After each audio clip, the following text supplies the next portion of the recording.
کبھی آپ نے سوچا ہے یا غور کیا ہے کہ اللہ تعالیٰ نے عورتوں کو بہت ساری عزتوں سے نوازا ہے، مگر ہماری بہنیں اپنی عزت کا خیال نہیں کرتی ہیں۔ اللہ تعالیٰ نے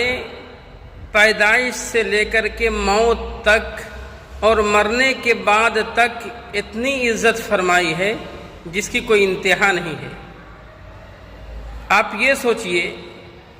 کہ جب کسی عورت کا کسی گاؤں کے اندر، کسی محلے کے اندر انتقال ہو جاتا ہے تو انتقال ہونے کے بعد اگر مرد انتقال ہوتا ہے تو ان کا نام لے کر کے اعلان ہوتا ہے کہ فلاں صاحب کا آج انتقال ہو گیا ہے، اتنے بجے اس کی نماز جنازہ ہے۔ لیکن اسی جگہ پر اگر کسی عورت کا انتقال ہو جائے تو اس کا نام لے کر کے بہت کم ہی جگہ پہ اعلان کیا جاتا ہے۔ میں سمجھتا ہوں کہ 100% میں سے صرف 5% لوگ ایسے ہوں گے جہاں کے عورتوں کا نام لیا جاتا ہو، ورنہ 95% جگہ پر عورتوں کا نام نہیں لیا جاتا ہے، بلکہ ان کے شوہر کا یا ان کے باپ کا یا ان کے بھائی کا یا اور کسی لوگوں کا نام لے کر کے اعلان کیا جاتا ہے کہ فلاں صاحب کی بیوی یا فلاں صاحب کی بیٹی یا فلاں صاحب کی بہن کا آج انتقال ہو گیا ہے۔ آخر اس کی کیا وجہ ہے؟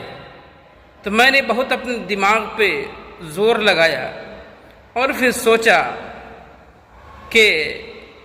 آخر کیا وجہ ہے۔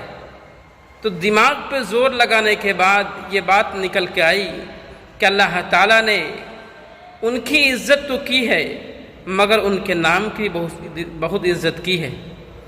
ان کے ساتھ ساتھ ان کے نام کی اتنی عزت فرمائی کہ مرنے کے بعد بھی ان کا نام نہ لے کر کے ان کے بڑے کی طرف اشارہ کرتے ہیں۔ تو یہ عورتوں کے لیے، ہماری بہنوں کے لیے بہت ہی اعجاز کی بات ہے کہ اللہ تعالیٰ نے آپ کو کتنی عزت سے نوازا ہے۔ آج ہماری بہنوں کے پاس بڑی بڑی ڈگریاں ہیں، ڈاکٹریٹ کی ڈگری ہے، انجینئرنگ کی ڈگری ہے، مگر سر پہ دوپٹہ نہیں ہے، ماں باپ کا ادب و احترام نہیں ہے، اللہ کا ڈر نہیں ہے، تو پھر یہ ڈگری کسی کام کی نہیں۔